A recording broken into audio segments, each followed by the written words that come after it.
biggest misconception people have around business is that if I start a bakery, I should be working in the bakery baking the bread. Here's the thing. As an entrepreneur, it is not your job to market, sell, and deliver a product. It is your job to build a business that can market, sell, and deliver a product without your operational involvement. Entrepreneurs build assets, and we build assets that can work without us.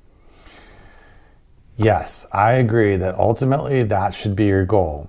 However, starting a bakery where you aren't a baker and you don't bake anything and you don't know anything about baking just means you've got to put a lot more money into that business, because you have to hire a baker and hire the people to work at the bakery and hire somebody who knows about baking to create the menu and do all the things to be able to build a bakery business that you can then run from the outside. So I understand his point, which is to grow a large successful business, you want to have the business get to the point where it doesn't need you on a day-to-day basis. But very few people have the money to walk in and say, I'm going to throw enough money at this to have all the people and all the things in the business already in place when I start. What happens for most people is they start a business around something they know how to do, like baking. And then as they develop more customers and the business grows, then they hire an assistant baker and they hire a cashier.